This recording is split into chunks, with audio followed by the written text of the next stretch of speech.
And welcome to my channel Civil Club में आप सभी का स्वागत है।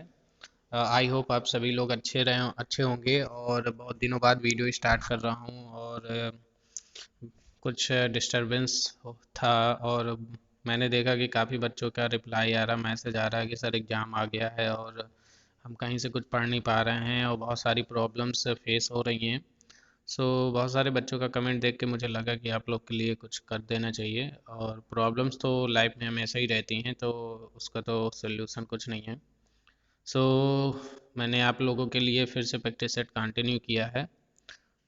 आई होप आप सभी लोग अच्छे से पढ़ाई करेंगे। तो ये मेरा दूसरा प्रैक्टिस सेट है। पहला प्रैक्टिस सेट आपको प्रोवाइड हो चुका था जिसमें 100+ क्वेश्चन थे। अब चूंकि बहुत दिनों बाद किया है तो थोड़े थोड़े क्वेश्चन इंक्लूड किए हैं और खुद ही आपको पता ही है कि मुझे खुद ही सब कुछ टाइप वगैरह करना पड़ता है। तो धीरे धीरे क्वेश्चन इंक्लूड कर दिए हैं। तो आज हम लोग प्रैक्टिस सेट पेपर 2 का जो है उसके हम कुछ क्वेश्चन करने वाले हैं जो बहुत ही इंपॉर्टेंट होंगे आपके लिए एग्जाम पर्पज से। और साथ ही साथ पेपर 1 की भी मैं सीट बना रहा हूँ जिसमें आपका पूरा का पूरा जीएस पोर्शन होगा और करंट अफेयर पार्ट होगा और बिहार का भी थोड़ा इंक्लूड किया है ताकि आपका पेपर फर्स्ट भी अच्छे से कवर हो सके। ओके, तो चलिए देर नहीं करते हैं, स्टार्ट करते हैं। पहला क्वेश्चन आपको सामने दिख रहा होगा, क्या कह रहा है इन फर्स्ट क्वेश्चन। कह रहा है what is the difficult to recycle the plastic, recycle plastic. मतलब आपसे पूछ रहा है कि प्लास्टिक साइकिल को, एक मिनट मैं थोड़ा कलर सही कर लूँ। नाउ ओके, तो कह रहा है why it is difficult to recycle plastic. Means plastic को रिसाइकिल करना मुश्किल क्यों है। It is very hard, it comes in different sizes, it is adhesive या it contains a different type of polymer resins. Hindi में बात करें तो ये बहुत कठिन है, ये विभिन्न आकारों में होता है, ये चिपकने वाला है, इनमें विभिन्न प्रकार के पॉलीमर्स होते हैं। तो इसका राइट आंसर क्या होगा कि मतलब सही रीजन क्या होगा कि हमें प्लास्टिक को रिसाइकिल करना क्यों डिफिकल्ट पड़ता है। तो इसका जो रीजन हो सकता है वो है, देखिए इट इज़ वेरी हार्ड, ये कोई पर्टिकुलर रीजन नहीं है। और उसके बाद अगर देखा जाए दूसरा पॉइंट जो कह रहा है आकार में होना चाहिए, एडहेसिव मतलब चिपकता होना चाहिए। एडहेसिव और टेढ़सिव दो टाइप के होते हैं, एक आपका एडहेसिव होता है और एक कोहेसिव होता है। ठीक है, तो दो टाइप के होते हैं एडहेसिव और कोहेसिव में क्या होता है डिफरेंट। मैं आपको बता देता हूँ, एडहेसिव जो होता है बेटा वो डिफरेंट टाइप के जो मॉलिक्यूल होते हैं उसमें होता है अट्रैक्शन। डिफरेंट टाइप के मॉलिक्यूल में क्या होता है बेटा, अट्रैक्शन होता है। उसके साथ ही साथ जो कोहेसिव होते हैं वो सेम टाइप के जो मॉलिक्यूल होते हैं, जो सेम टाइप्स के मॉलिक्यूल होते हैं उनके बीच में अट्रैक्शन होता है। ये चीज़ आप लोग को याद रखनी है। तो यहाँ पे जो राइट आंसर जाएगा मेरे अकॉर्डिंग क्या होना चाहिए, डी पार्ट। तो इसका जो देखिए आपको साथ ही साथ मैंने आंसर भी प्रोवाइड किया है, जैसे मैं सॉल्यूशन बताऊंगा आंसर भी बताता जाऊंगा। तो इसका जो राइट आंसर होगा आंसर नंबर डी होगा। इसमें क्या कह रहा है, विभिन्न प्रकार के पॉलीमर्स। आप जानते हैं कि जो हमारी जो प्लास्टिक होती है ये थोड़ा सॉलिड वेस्ट में आती है। तो जो प्लास्टिक होती है वो दो टाइप की होती है, एक थर्मोप्लास्टिक आपने पढ़ी होगी और एक आपने थर्मोसेटिंग प्लास्टिक पढ़ी होगी। ठीक है, तो जो हमारी थर्मोप्लास्टिक होती है उसे तो हम क्या कर सकते हैं, रिसाइकिल कर सकते हैं, इसे क्या कर सकते हैं, रिसाइकिल कर सकते हैं। मगर जो थर्मोसेटिंग प्लास्टिक होती है उन्हें रिसाइकिल नहीं कर सकते, क्योंकि आप जैसे ही इसको बर्न करेंगे तो ये क्या हो जाती है और हार्ड होती जाती है। ठीक है, तो इसलिए हमारा जो पॉलीमर्स होते हैं, पॉलीमर्स क्या होते हैं, जब बहुत सारे आपके मोनोमर्स ऐड होते हैं, बहुत सारे मोनोमर्स को जब हम लोग ऐड करके उसे क्या करते हैं, एन नंबर ऑफ मोनोमर्स को जब हम लोग ऐड करके बर्न करते हैं तो हमारा क्या बनता है, पॉलीमर बनता है, पॉलीथिलीन बनता है जिसे हम लोग पॉलीथीन वगैरह कहते हैं। ठीक है, तो इसका जो मेन रीजन है कि जो उसमें डिफरेंट टाइप के क्या मिले होते हैं, पॉलीमर रीजन होते हैं, इसलिए उसको रिसाइकिल करना क्या हो जाता है, कठिन हो जाता है। ठीक है, आई होप आपको ये समझ में आ गया होगा। चलिए नेक्स्ट क्वेश्चन की ओर चलते हैं। क्वेश्चन नंबर 2 क्या कह रहा है। Okay, now the question number 2 is saying, question number 2 क्या कह रहा है, how is chemical oxygen demand calculated. रासायनिक ऑक्सीजन मांग की गणना कैसे की जाती है। तो इसके चार ऑब्जेक्टिव दिए हैं, चलिए पढ़ते जाते हैं। Waste water is oxidise chemically by using the stonium in acid solution. अम्लीय विलयनों के स्ट्रेटोटियम का उपयोग करके अपशिष्ट जल को रासायनिक रूप से ऑक्सीकृत किया जाता है। दूसरा ऑब्जेक्टिव है, दूसरा option, waste water is oxidised chemically by using the bromine in acid solution. Third वाला है, waste water is oxidised chemically by using dichromate in acid solution. And the last one is waste water is oxidised chemically using sodium in acid solution. और आपको बेटा हिंदी से भी दिए हैं, तो जो हिंदी माध्यम वाले वो परेशान हो, जैसे मैं इंग्लिश से पढ़ता हूँ ना, तो आप लोग बेटा हिंदी से इसको कवर करते जाओ, ठीक है, ताकि आपकी भी जो वीडियो ज़्यादा लेंदी भी ना हो, हम ज़्यादा से ज़्यादा क्वेश्चन कर लें। तो अगर मैं इंग्लिश से पढ़ रहा हूँ तो आप लोग हिंदी से कवर करते जाएं। तो इसमें जो सिंपल सा आपसे पूछा जा रहा है बेटा कि जो बीओडी सीओडी होता है, ठीक है, 3 टाइप्स के होते हैं ना, बीओडी सीओडी एंड टीओडी। तो जो आपसे पूछ रहा है जो केमिकल ऑक्सीजन डिमांड है वो किसके द्वारा कैलकुलेट कर सकते हैं, तो इसका जो राइट आंसर होगा बेटा, देखिए आपका जो स्ट्रोंशियम होता है वो तो नहीं होता है, और waste water oxidised chemically by using bromine method में भी नहीं कर सकते। तो जो आपका राइट आंसर जो होगा, सबसे एफिशिएंट जो आंसर होगा वो क्या होगा, आपका आंसर नंबर सी होगा अकॉर्डिंग टू मी। किसके द्वारा, डाइक्रोमेट एसिड सॉल्यूशन के द्वारा, ठीक है। हिंदी में देखा जाए तो एसिड घोल में डाइक्रोमेट का उपयोग करके अवशिष्ट जल को रासायनिक रूप से ऑक्सीकृत किया जा सकता है, ठीक है। तो इसका जो राइट आंसर होगा, आंसर नंबर सी होगा। मैं आपको थोड़ा इनडायरेक्टली बता देता हूँ, ऑक्सीडाइज का मतलब क्या होता है। ऑक्सीडेशन जानते हैं बेटा, आप लोग जानते ही होंगे कि ऑक्सीडेशन रिडक्शन क्या होता है। ऑक्सीडेशन में क्या होता है, आपने देखा होगा कि ऑक्सीडेशन में O2 ऐड होता है, और जो हाइड्रोजन होता है वो क्या होता है, रिमूव होता है, क्या होता है, रिमूव हो जाता है। और जो रिडक्शन वाला प्रोसेस होता है, रिडक्शन वाले प्रोसेस में क्या होता है, आपने देखा होगा कि हाइड्रोजन ऐड होता है और ऑक्सीजन रिमूव हो जाता है। क्या हो जाता है, ऑक्सीजन रिमूव हो जाता है। तो यहाँ पे जो ऑक्सीडाइज्ड हो रहा है वो क्या हो रहा है, जिसमें आपका क्या होगा, waste water is oxidised chemically by using dichromate. तो जो आपका डाइक्रोमेट होते हैं K2Cr2O7, जैसे ये K2Cr2O7 क्या हो गया, ये पोटेशियम डाइक्रोमेट, ठीक है। ओनली डाइक्रोमेट की बात करें तो Cr2O7, मतलब कि Cr2O7 को केमिकली जब ऑक्सीडाइज करते हैं तो हमारे जो वेस्ट वाटर से क्या होता है, एसिड सोल्यूशन फॉर्म हो जाता है, ठीक है। मतलब एसिड के घोल को डाइक्रोमेट का प्रयोग करके हम उससे जो जल के अवशिष्ट होते हैं रासायनिक गुण, रासायनिक रूप में उसे ऑक्सीकृत कर सकते हैं, ठीक है। तो इसका जो राइट आंसर होगा सी हो जाएगा। चलिए नेक्स्ट क्वेश्चन की ओर चलते हैं। ओके, क्वेश्चन नंबर नेक्स्ट क्या कह रहा है, the activities of hazardous waste management facility are. तो कह रहा है हैजार्डस वेस्ट की जो मैनेजमेंट फैसिलिटीज होती हैं वो क्या होती हैं, मतलब खतरनाक अपशिष्ट प्रबंधन की सुविधा की गतिविधियां क्या कहलाती हैं। ओपीए कहलाती है, एचएएस कहलाती है, टीएसडी कहलाती है, या एसओएस कहलाती है। तो इसका जो राइट आंसर होगा बेटा वो टीएसडी होगा, टर्बिडिटी सॉलिड डिस्पोजल, ठीक है। आप लोग ऐसे याद कर सकते हैं, टर्बिडिटी सॉलिड डिस्पोजल, ठीक है। तो इसका जो फुल फॉर्म होता है ये कुछ ऐसा होता है, ठीक है, टीएसडी बोलते हैं, ठीक है। तो इसका राइट आंसर सी हो जाएगा, देखिए सी है राइट आंसर। नेक्स्ट क्वेश्चन की ओर चलते हैं। क्वेश्चन नंबर नेक्स्ट क्या कह रहा है, which toxic compound is not found in e waste. आपसे पूछ रहा है ई कचरे में कौन सा विषैला यौगिक नहीं पाया जाता, मरकरी नहीं पाया जाती, कैडमियम नहीं पाया जाता, नियॉन नहीं पाया जाता, कि लेड नहीं पाया जाता। तो अगर आप सीधे सीधे देख पा रहे हैं तो देखो मरकरी और कैडमियम और लेड ये सब आपके पी ग्रुप में, मगर जो नियॉन होता है ये कौन सा होती है, सब ये क्या होती है, इनर्ट, ये गैस हो गई, ये क्या हो गई, इनर्ट गैस हो गई। तो आपका जो राइट आंसर होगा वो क्या हो जाएगा, आपका नियॉन। तो नियॉन विषैला पदार्थ नहीं पाया जाता, ठीक है, सी ऑप्शन। चलिए नेक्स्ट क्वेश्चन में चलते हैं। Okay, question number, what is the full form MODWS। MODWS का फुल फॉर्म क्या होता है, ministry of drainage water sewage, ministry of drinking water and sanitation, ministry of drinking water and sanitation, या none of the above. तो इसका जो right answer होगा बेटा, इसका right answer answer number C होगा। क्या होगा, आंसर नंबर सी क्या होगा, minister of drinking water and sanitation, पेय जल और स्वच्छता मंत्री, ठीक है। इसका आंसर क्या है, ministry of drinking water and sanitation. चलिए नेक्स्ट क्वेश्चन में चलते हैं। ओके, क्वेश्चन नंबर नेक्स्ट क्या कह रहा है, the suitable system of sanitation for area of distributed rainfall through out the year with less intensity is. तो आपसे कह रहा है कम तीव्रता वाले वर्ष भर वितरित वर्षा वाले क्षेत्र के लिए स्वच्छता की उपयुक्त व्यवस्था है, क्या कहलाता है। सेपरेट सिस्टम होता है, कंबाइंड सिस्टम होता है, पार्सली सेपरेट सिस्टम होता है, कि पार्सली कंबाइंड सिस्टम होता है। तो इसका जो राइट आंसर जाएगा क्या जाएगा, अकॉर्डिंग टू मी क्या जाना चाहिए, कंबाइंड सिस्टम। क्या होना चाहिए, कंबाइंड सिस्टम। कंबाइंड सिस्टम का मतलब दोनों प्रकार की प्रणालियाँ होंगी उसमें, ठीक है। तो अगर कभी भी क्वेश्चन आपसे पूछे जाए कि कौन सा सुटेबल सैनिटरी एरिया में जब हमारी रेनफॉल डिस्ट्रीब्यूट होती है पूरे साल, तो वहाँ पे हमारे लेस इंटेंसिटी किस कारण हम लोग कर सकते हैं, तो वो आपका है कंबाइंड सिस्टम के अनुसार, संयुक्त प्रणाली के अनुसार, ठीक है। नेक्स्ट क्वेश्चन में चलते हैं।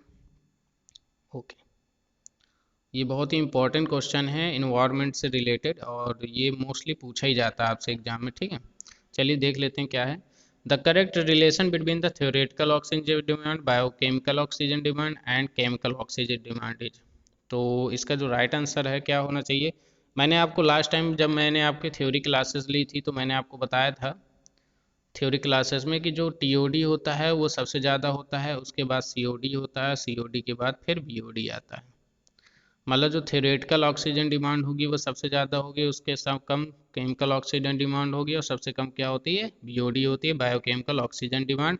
और मैंने आपको बताया था कि जो बायोकेमिकल ऑक्सीजन डिमांड होती है वो 5 डेज के लिए क्या होती है, सबसे ज़्यादा 5 डेज के लिए मैक्सिमम होती है, ठीक है। Biochemical oxygen demand mean BOD. Okay, तो इसका जो राइट आंसर होना चाहिए मेरे अकॉर्डिंग बी होना चाहिए, बी राइट आंसर है, बी है। आप लोग याद रखेंगे, अगर कभी आप भूल जाते हैं तो आप इसको शॉर्ट फॉर्म में टीसीबी करके याद रखेंगे, इस तरह आपको याद रहेगा। टी का मतलब थ्योरेटिकल ऑक्सीजन डिमांड, सी का मतलब केमिकल ऑक्सीजन डिमांड, और बी का मतलब बायोकेमिकल ऑक्सीजन डिमांड। चलिए, हिंदी वाले स्टूडेंट हिंदी से भी पढ़ लें आराम से, कोई दिक्कत नहीं है, बी पार्ट इसका सही राइट आंसर होगा, ठीक है। ओके, नेक्स्ट चलते हैं। नेक्स्ट क्वेश्चन में क्या कह रहा है, what is the most widely used method for e waste disposal. E कचरा निपटान के लिए सबसे व्यापक रूप से इस्तेमाल की जाने वाली विधि क्या है। बर्निंग होती है, रिसाइकिल होती है, डिसइंटीग्रेशन होता है कि लैंड फिलिंग होती है। तो इसका जो राइट आंसर होगा क्या, मैंने आपको थियोरेटिकल में बताया था कि जो लैंड फिलिंग होता है is the best method for the disposal of the e waste, ठीक है। तो जो ई कचरा होता है, ई वेस्ट का मतलब बेटा होता है इलेक्ट्रॉनिक वेस्ट, क्या होता है, याद रखेंगे। ई का मतलब क्या होता है, इलेक्ट्रॉनिक वेस्ट, कभी कभी फुल फॉर्म भी पूछ लेता है। तो इलेक्ट्रॉनिक वेस्ट का जो सबसे बेस्ट ऑप्शन होता है वो होता है बेटा लैंड फिलिंग, ठीक है। तो आपका जो डी ऑप्शन है वो राइट है, ठीक। चलिए नेक्स्ट क्वेश्चन की ओर चलते हैं। Okay, the next question is saying when did hazardous waste management act enacted in India. भारत में खतरनाक अपशिष्ट प्रबंधन अधिनियम कब लागू किया गया था। क्या 1988, 1989, 1990, 1991।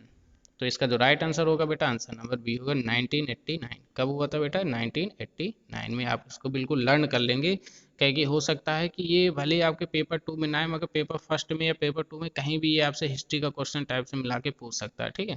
तो इसका जो राइट आंसर होगा 1989। चलिए नेक्स्ट क्वेश्चन की ओर चलते हैं।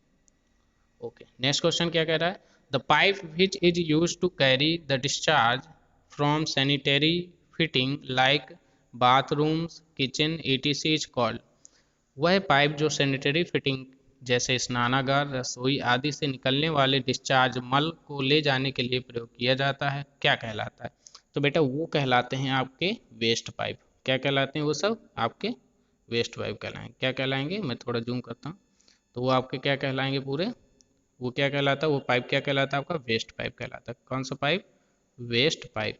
तो जिससे भी आपका किचन बाथरूम वगैरह का जो भी आपका वेस्ट वगैरह निकलता है वो वेस्ट पाइप के द्वारा निकलता है। मगर याद रखेंगे जो जिसमें आपका सीवेज वगैरह, मैं एक चीज़ और बता देता हूँ यहाँ पे आप लोग को, मगर जब सीवेज वगैरह की बात करेंगे, सीवेज जो आपका लाइटिंग वगैरह से निकलता है वो, उसे सॉइल पाइप कहते हैं, याद रखिएगा, उसे नहीं कहेंगे। देखो साफ साफ लिखा है ना उसमें कि जो बाथरूम और किचन से जो वेस्ट निकलेगा that is called the waste pipe, उसमें वेस्ट पाइप होगा। मगर जो सीवरेज और सीवेज जो मल वगैरह होगा उसके लिए कौन सा यूज करते हैं, सॉइल पाइप यूज करते हैं, ठीक है। चलिए नेक्स्ट क्वेश्चन की चलते हैं, तो इसका आंसर ए हो जाएगा। ओके, नेक्स्ट क्वेश्चन क्या कह रहा है, what is the main objective of risk assessment. Risk assessment या जोखिम मूल्यांकन का मुख्य उद्देश्य क्या है। To evaluate the hazards and minimize the risk, remediation and contaminated sites, hazardous management या to know source of pollutants। Hindi में खतरे का मूल्यांकन करने और जोखिम को कम करने के लिए होता है, दूसरी साइटों का उपचार करने के लिए होता है, जोखिम प्रबंधन के लिए होता है, प्रदूषक के स्रोत को जानने के लिए होता है। आप लोग पहले खुद ही टिक करेंगे, बाद में मेरे से आंसर लेंगे, ताकि आपको भी पता चले कि आपको कितना तैयार हो रहा है, ठीक है। तो इसका जो राइट आंसर होगा वो ए पार्ट होगा, खतरे का मूल्यांकन, to evaluate the hazards and minimise the risk, ठीक है, इसलिए हम लोग करते हैं। A part is the right answer. चलिए नेक्स्ट क्वेश्चन चलते हैं। Risk assess 1 minute. Risk management responsibility of dash dash dash. Customer, investor, developer की प्रोजेक्ट टीम। जोखिम प्रबंधन की जिम्मेदारी किसकी होती है? ग्राहक की होती है, निवेशक की होती है, डेवलपर की होती है कि प्रोजेक्ट टीम? तो ये होता है आपका प्रोजेक्ट टीम। तो जब आप भी रिस्क मैनेजमेंट कुछ भी करेंगे तो उसमें जो प्रोजेक्ट टीम होती है उसकी पूरी जिम्मेदारी होती है कि वो सही तरीके से उसको मैनेज करे, ठीक है। तो इसका जो राइट आंसर हो जाएगा, आंसर नंबर डी हो जाएगा। चलिए नेक्स्ट क्वेश्चन में चलते हैं। Okay, when the national environmental policy act was assigned into law, राष्ट्रीय पर्यावरण नीति अधिनियम को कब लागू या हस्ताक्षरित किया गया था? तो इसका जो राइट आंसर होगा क्या होना चाहिए? मेरे अकॉर्डिंग 1A। तो इसका जो राइट आंसर है मैं दिखा दे रहा हूँ, राइट आंसर इसका क्या होगा? ए पार्ट। क्या होगा? जनवरी 1 1970 को क्या किया गया था? साइन हुए थे। क्या हुए थे? साइन हुआ था। और इसको याद रखेंगे बेटा, नेशनल एनवायरमेंटल पॉलिसी एक्ट को क्या बोलते हैं? NEPA। क्या बोलते हैं? NEPA बोलते हैं। ओके, शॉर्ट में नेपा। क्या याद रखेंगे? नेपा, हिंदी में नेपा। ओके, नेक्स्ट क्वेश्चन की ओर चलते हैं। Now the national environmental policy act Nipah is environmental dash dash dash environmental law. The पर्यावरण राष्ट्रीय पर्यावरण नीति अधिनियम नेपा पर्यावरण कानून है। ये कहाँ से लिया गया था? यूनाइटेड स्टेट से, यूनाइटेड किंगडम से, इंडियन के, ऑस्ट्रेलिया से। तो इसका जो राइट आंसर होगा क्या होगा? आप लोग बताइए, कहाँ से ये लिया गया था? तो ये लिया गया था आपका यूएसए से, यूनाइटेड स्टेट से, यूएसए से, ठीक है। तो इसका जो राइट आंसर होगा ए पार्ट हो जाएगा, यूएसए से लिया गया था ये कानून, अधिनियम जो आया था, ठीक है, 1970 में। चलिए नेक्स्ट क्वेश्चन की ओर चलते हैं। क्या कह रहा है? Turbidity is measured on standard silica scale, standard cobalt scale, standard platinum scale के प्लेटिनम कोबाल्ट स्केल। तो मैं आपको बता देता हूँ टर्बिडिटी क्या होती है। जैसे मान लो कोई पानी है, ऐसे रखा हुआ है, तो पानी में अगर कोई लाइट पास हो रही है, क्या हो रही है? एक मिनट, पानी में कोई आपकी लाइट क्या हो रही है? अगर पास हो रही है, तो जितनी पास हो रही है, अगर ज़्यादा पास हो रही है तो टर्बिडिटी कम है। अगर लाइट मतलब आप लाइट अगर आपकी क्या है? ज़्यादा पास हो रही है, तो मतलब टर्बिडिटी आपकी क्या है? कम है। अगर लाइट आपकी कम पास हो रही है तो टर्बिडिटी मतलब उसमें ज़्यादा हो गई है, ठीक है, गंदलापन जैसे बोलते हैं। तो इसका जो राइट आंसर होगा, मेजरमेंट किससे किया जाता है? आप हमेशा याद रखेंगे SSS, ट्रिपल एस। क्या याद रखेंगे? Triple S, SSS, standard silica scale, Hindi में बोलते हैं मानक सिलिका स्केल। तो टर्बिडिटी किससे मेजर की जाती है? मानक सिलिका स्केल से, ठीक है। तो आप लोग इसे याद रखेंगे और मैंने बता ही दिया है इंक्रीज डिक्रीज में। चलिए नेक्स्ट क्वेश्चन में चलते हैं। नेक्स्ट क्या कह रहा है question? The detention period for the oxidation pond is usually kept at 28, 48 hours, 24 hours, 10 to 15 days या 3 मंथ। ऑक्सीजन तालाबों का ये यहाँ पे निरोध नहीं होगा, ये रॉन्ग हो गया हिंदी में, चलिए कोई बात नहीं। ऑक्सीजन तालाबों में जो डिटेंशन पीरियड अवधि होती है को आमतौर पे रखा जाता है कितने दिनों के लिए? तो इसका जो राइट आंसर होगा बेटा, जो ऑक्सीडेशन पॉन्ड होता है, आप लोग याद रखेंगे कि जो ऑक्सीडेशन पॉइंट होता है वो 10 से 15 डेज, किसके दिन के लिए? 10 से, याद रखें, 10 से 15 डेज के लिए हम डिटेंशन पीरियड में उसको रख सकते हैं, ठीक है। उसके अलावा बेटा मैंने आपको बता रहा हूँ कि एक स्लो सैंड फिल्टर होता है, एक स्लो सैंड फिल्टर होता है, एक रैपिड सैंड फिल्टर होता है, ठीक है। तो जो स्लो सैंड फिल्टर होता है उसे 1 वीक के अकॉर्डिंग में साफ किया जाता है, और जो रैपिड सैंड फिल्टर आपका होता है जिसमें हम लोग क्या करते हैं, जो वेस्ट होता है, वेस्ट वगैरह होता है, उसे फिल्ट्रेशन करते हैं, उसको 24 आवर में करते हैं, ठीक है। ये भी आगे मैं आपको क्वेश्चन में करा दूंगा, ठीक है। तो इसका जो राइट आंसर होगा, इसका जो राइट आंसर होगा क्या होगा? 10 to 15 डेज। क्या होगा? 10 to 15 डेज ऑक्सीडेशन पॉइंट का। नेक्स्ट क्वेश्चन चलते हैं। The characteristics of an hazardous waste that causes fire is, आग का कारण बनने वाले खतरनाक कचरे की विशेषता क्या होती है? क्या हो सकती है? आग किस पे जल्दी लगेगी? आग किस पे जल्दी लग सकती है? सिंपल है, जिसकी ज्वलनशीलता ज़्यादा होगी, मीन्स इग्निटेबिलिटी ज़्यादा होगी, उसमें कचड़े, उस कचड़े की जो हैजार्डस वेस्ट होगा, जो वेस्ट होगा उसमें क्या होगी? जो फायर होगी वो जल्दी पकड़ लेगी। तो इसका जो राइट आंसर हो जाएगा क्या हो जाएगा? इग्निटेबिलिटी, ठीक है। चलिए नेक्स्ट में चलते हैं। For a waste to be considered ignitable the alcohol content should be less than the percentage. कचड़े की ज्वलनशीलता माना जाने के लिए, मापने के लिए एल्कोहल की कितनी प्रतिशत मात्रा कम होनी चाहिए। तो आपको याद रखना है कि जो एल्कोहल होना चाहिए वो क्या होना चाहिए, 24% से क्या होना चाहिए, लेस होना चाहिए। कितना होना चाहिए, 24% से क्या होना चाहिए, लेस होना चाहिए, उससे ज़्यादा नहीं होना चाहिए। किसमें, वेस्ट में, जब हम उसको जलाते हैं। ठीक है, नेक्स्ट में चलते हैं। एसिडिक वेस्ट पॉजेज करेक्टर, अम्लीय अपशिष्ट में किस प्रकार के करेक्टरिस्टिक्स होती है। तो इग्निटेबल होता है क्या, कोरोजिव होता है, टॉक्सिक होता है, रिएक्टिव। अब आपको अपना दिमाग लगाना है। देखो, ज्वलनशीलता वाली बात तो की नहीं है उसने कि फायरिंग वाली बात की हो या एल्कोहल वाली बात की हो, तो ये पहला क्वेश्चन टाइप तो गलत हो गया। टॉक्सिक हो नहीं सकता क्योंकि इसमें केमिकल कुछ है नहीं। एसिडिक है तो एसिडिक का किससे रिलेशन हो सकता है सर, सिंपली है कोरोजिव से होगा। किससे होगा, एसिड का रिलेशन कोरोजिव से होगा, संक्षारक से होगा। ठीक है, तो इसका जो राइट आंसर हो जाएगा क्या होगा, संक्षारक। ठीक है, चलिए नेक्स्ट। नेक्स्ट क्वेश्चन क्या कह रहा है, if a hazards material has dash character it denoted when heated. यदि किसी खतरनाक पदार्थ में चरित्र होता है तो यह गर्म होने पे फट जाता है। किस प्रकार का चरित्र होना चाहिए कि गर्म करने पे क्या हो जाए, फट जाए। अच्छा देखो, अगर कोई भी मटेरियल जो हैजार्डस मटेरियल है हमारे पास, तो हीट करने पे क्या हो जाता है, डिटोनेटेड हो जाए, मतलब क्या हो जाता है, फट जाता है।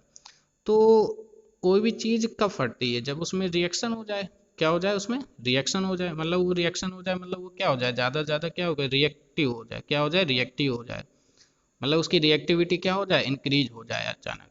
तो उसके कारण वो क्या हो सकता है, डेटोनेटेड हो सकता है। तो इसका जो राइट आंसर हो जाएगा क्या हो जाएगा, रिएक्टिव। क्या हो जाएगा, रिएक्टिव। ओके, तो ये कुछ क्वेश्चन थे, बहुत दिन बाद था तो थोड़ा स्लो हो गई स्पीड, तो आप लोग को परेशान नहीं होना है। और जितने भी स्टूडेंट ने कमेंट वगैरह किया है, मुझे इनडायरेक्टली बहुत ही अजीब लग रहा था कि बच्चे मेरा इंतज़ार कर रहे हैं और मैं उन्हें पढ़ा नहीं पा रहा हूँ। तो अब चीज़ें कंटिन्यू रहेंगी और मेरी कोशिश रहेगी रोज़ आपको 25 क्वेश्चन मैं आपको बोथ पेपर के, हिंदी वो पेपर फर्स्ट और सेकंड के प्रोवाइड कराता रहूँगा। ठीक है, तो आप लोग परेशान ना होइए और वीडियो को रिवाइज करते रहिए। और ऑनलाइन भी कुछ साइट्स वगैरह हैं पॉल्यूशन कंट्रोल वाली, वहाँ से भी आप थोड़ा बहुत पढ़ते रहिए। जैसे बिहार पॉल्यूशन कंट्रोल बोर्ड है, टाइम लगता है मगर हाँ, में भी कुछ चीज़ें हैं, मैं उस पर भी देख रहा हूँ, अगर कुछ चीज़ें सॉर्ट आउट होंगी। और कुछ लेक्चर मैं आपके न्यूमेरिकल रखने वाला हूँ, जिसमें आपके जितने भी इन्वायरमेंट से रिलेटेड छोटे छोटे न्यूमेरिकल होंगे मैं आपका कराता जाऊँगा। तो एक सीट्स भी बना रहा हूँ। ठीक है, तो आप लोग परेशान नहीं होइए, आप लोग पढ़ाई करते रहिए और मैं आपके साथ हूँ। और जब तक एग्ज़ाम नहीं हो जाता तब तक हम लोग लगे रहेंगे। ठीक है, ये तो चैनल की बात है, आप लोग सर्वाइव कर चुके हैं, ज़्यादा से ज़्यादा शेयर कर दीजिए। जैसे ये एग्ज़ाम ख़त्म होता है उसके साथ साथ हम लोग नेक्स्ट जो आपका बिहार में जो एक और एग्ज़ाम आया है उसकी भी तैयारी स्टार्ट कर देंगे। ठीक है, आप लोग लगे रहिए, पढ़ाई करते रहिए और मैं आपके साथ हूँ। ठीक है, तो आज के लिए इतना ही। थैंक यू, जय हिंद।